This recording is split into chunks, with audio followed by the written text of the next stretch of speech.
Have you ever had someone say something hurtful to you, and days or weeks or even years later, you keep replaying the same conversation in your mind? And not only do you play the conversation in your mind, but you feel the pain in your heart of whatever was spoken to you that could have been mean. Maybe it was true, maybe it was not true. You might be driving somewhere, lying in bed, or cooking, and then suddenly that moment comes right back to you. You hear the words again, and then you hurt as though it had just happened. Many people experience this. Psychologists actually have a word for it. It's called rumination. Rumination simply means your mind keeps replaying a conversation over and over, and you keep feeling this conversation over and over. It could be from days ago or even years ago. Sometimes we're just trying to understand what happened. Sometimes we wish we had said something different. And sometimes we're trying to understand, why did they say what they said? Is it true or is it not true? And if it isn't true, why would they hurt you like that? We're trying to understand. Hi, my name is Sandy. Welcome to Aunt Sandy's Corner. Today I want to talk about why this happens and how we begin to find peace and letting those words that keep echoing in our minds go. In my last video, we talked about something very important. When someone says something hurtful to us, we can ask ourselves an important question. Is there truth from this? Do I need to grow from it? Or are they words that I need to release because they are not true? If the words contain truth, then we need to learn from them. We need to be humble. We need to really do self-reflection and grow, possibly. Maybe we need to learn more. Maybe we need to research more. But we should do self-reflection, and if we need to grow, we need to grow. But if the words are spoken from anger and there could be a misunderstanding, maybe the other person said things because of their own pain, then we need to learn to let them go. Even when we understand this, that we need to let things go, our minds will still replay the moment. Why do our minds replay hurtful words? Our brains try to resolve emotional pain. It keeps bringing it up over and over, especially because if it is unresolved. If it is unresolved, at the end, maybe you hung up on each other, or both of you were just still angry with each other if it was over the phone or in person. If it is not solved, it is very normal for you to ruminate on it. And then when you replay it and you think of the things that you said, possibly you think, I wish I would have been nicer. Maybe I was too harsh. Or maybe you think, well, I should have been more honest. I should have said more of the truth or been harsher, which I just can't imagine God ever thinking we should be harsher whenever we're arguing with people or we can't agree with somebody. I think compassion and understanding should be the goal of the conversation. And so we want closure. So we keep replaying it because there is no closure. And also, some arguments trigger old wounds. Do you have any of those that are triggered in arguments? The newer arguments connect with the older arguments. And boy, that just makes it worse. It is better to have closure instead of having your arguments all piling up with each other, and then you're ruminating on your whole history of arguments. Oh my goodness. Closure is so important. But the truth is, the moment has already passed. So, are you benefiting from all of the rumination? Is it helping any at all? If the moment has passed, that cannot be redone. It seems to me that maybe we need to look at the future and what we're going to do about it, right? And instead of ruminating, ruminating is a big problem. I have it. I can definitely have it, and I have seen evidence of other people that have it as well. And it can be from very recent history or from years ago. I remember somebody in my life brought up things from many, many years ago that I had no idea that person still had in their hearts and in their minds. I was very surprised. And it's sad, really. It's sad for anybody that still has past events still hurting them. We have enough to hurt us during this present time. And we don't need the past to continue to hurt us during the present time. In 2 Corinthians 10:5, it says, "We take captive every thought and make it obedient to Christ." It doesn't sound like ruminating is a good thing there. So this reminds us that while we cannot always control what thoughts appear, we can begin to notice them and gently guide our minds towards something healthier. Maybe how to resolve it. Maybe how to solve the problem. Maybe how to have unity with that person. Somehow understand each other. So ruminating steals your peace.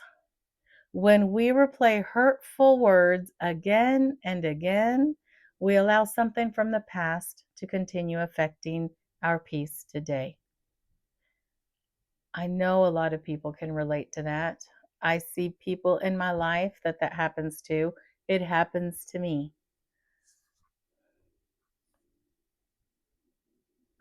When you ruminate, you keep emotional wounds open. It can increase your anxiety at the thought of past disagreements and hurtful things that were said.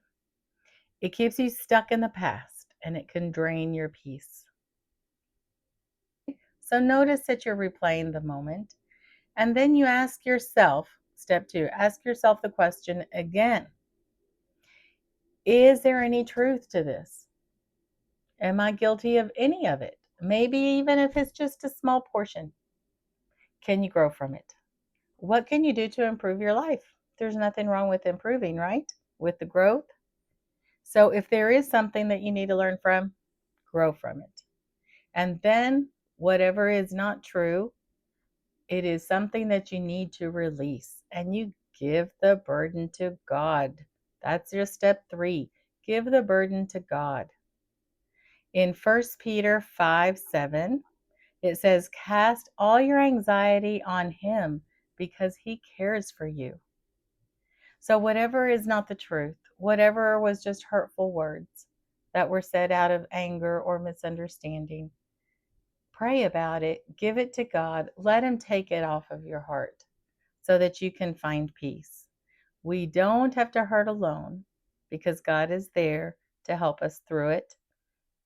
And we should, oh my goodness, I was going to reference something that a politician says that I will not say. Step 4, redirect your thoughts. In Philippians 4:8, whatever is true, whatever is noble, whatever is right, think about such things. That's beautiful. That is beautiful. Whatever is true, noble, and right. That is what we need to think about. That is in Philippians 4:8. There's a lot of those things that we can think about. Think about our family. Think about the children in our lives. Children are always beautiful to think about. Think about your beautiful friends that love you and that you love. So when the thoughts return, we can gently guide our minds toward truth, prayer, gratitude, or something else that gives you peace. I know it's challenging. That ruminating thing is tough, but we've got to work through it. Either learn and grow or let it go. Let go, let God. And then something that I find is extremely important. Not just dealing with it individually and separately, but trying to reconcile with the person that said those words. That person may have been going through something. Maybe you said something that set them off, and maybe they said things that they regret. Usually we're talking to people that are in our lives that we love and care about, right? So we need to value and treasure those relationships and do whatever we can to reconcile. You don't just destroy relationships and move on. That is not what God wants us to do. In Romans 12:8, it says, "If it is possible, as far as it depends on you, live at peace with everyone." I love that so much. I totally agree with that. Don't let it be your fault. Don't let it be your fault. If you have caused injury, if you have said something you shouldn't say, you need to reconcile. Don't be proud. Don't be proud. And this doesn't mean that reconciliation is always possible. Sometimes the other person may not be open to it, or the situation is past. But if they are open to it, you need to do it. And it could be it isn't within a few weeks or months. It doesn't matter when it is. Reconciliation is always important. And people knowing that you love them and value them and treasure them. It is important. It is not right to say hurtful words and let the other people ruminate with it. Just like we don't want other people to say the hurtful words and let us ruminate.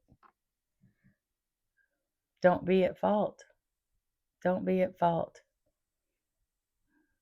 Follow God. Follow what he says. I'm going to read it again. Romans 12:8. If it is possible, as far as it depends on you, live at peace with everyone. Oh, I love that so much. I want to say at this point, my father died a long time ago in 1998. There was an argument 2 weeks before he died. And I remember thinking about him a lot. And I remember thinking during those weeks, oh, I haven't talked to my dad. I haven't talked to dad. I wasn't angry at him. There were some words, but it wasn't a big deal. It wasn't the end of the world. It wasn't horrible. But 2 weeks later, he died suddenly of a heart attack. 2 weeks. I'll never forget it. I'm not even good with remembering times and things like that. But I do remember that. I did not get to tell him in person how much I loved him and give him another hug and let it all be over. I don't think we need to hold on to things. So the Catholic belief, we're a soul and a physical body. Whenever we die, our physical body's dead, but our soul is still alive. So I do still talk to my dad. I pray to God he's in heaven. And I do pray to him and tell him how much I love him. He knows I love him. So I do have that peace. So thankfully, in the Catholic belief, we can still tell them things. It is against the Catholic faith to try to communicate, have back and forth communication with souls. That is not okay. I can say, Dad, I love you so much. Thank you for what you did. And, oh, I wish you were here so you could give me advice on this. But back and forth communication is not okay. Okay. But anyway, I just when I was thinking about this video, I thought about that and how we had 2 weeks of no communication when I wish I could have told him and hugged him and said, Dad, I love you. I don't it was a short time, but you never know. You never know how much time is gonna be left, you know? So our goal should be to grow spiritually, to not be at fault and not say ugly things. And if we do, then we need to do something to make up for them. But whenever people say ugly things to us, we need to consider what their state of mind is. Did they mean it? Are we wrong? Or are they dealing with something else that is deeper and more hurtful? And maybe we need to be more compassionate and we need to be more understanding. And if we understand that they are going through other things, it is easier for us to let things go. And we don't have to carry it. We don't have to keep ruminating on it. We don't have to replay and replay the conversation as though we were a victim whenever we need to think about other people. What are they going through? Why did they say what they said? That has happened to me that after a difficult conversation, think, oh my gosh, I'm so sad for that person. They're going through so much. I wish there was something I could do to help them. It can be hard. It can be hard to try to break a barrier to get through to try to help somebody that maybe doesn't want to be helped.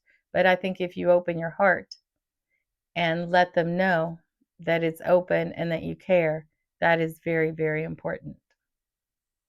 And if you look at it that way, then you won't ruminate so much because the world is not just about you.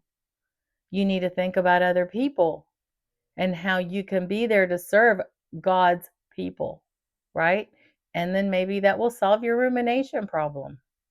If it's true, grow. If it's not true, forgive or try to help the other person that wasn't really, really trying to direct things at you.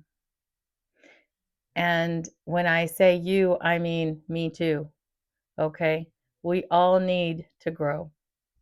In John 14:27, it says, "Peace I leave you, my peace I give you." We need to live in peace with our fellow man, with the people that we know and love that will sometimes hurt us and we will sometimes hurt. We don't need to ruminate. We need to resolve issues. We need to be there for the people that we love. We need to not be the ones to do the hurting. And if we do hurt, we need to resolve it. And if they hurt us, think, why? Why did they hurt me? Is it true? Is it not true? Do I need to grow from this?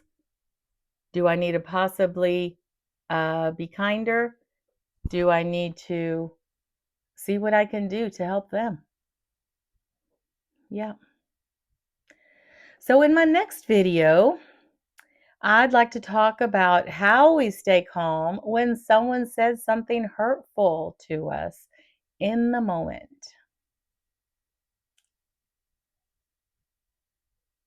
Thank you so much for spending time with me today. I look forward to seeing you again really soon. Have a very blessed week. God bless you.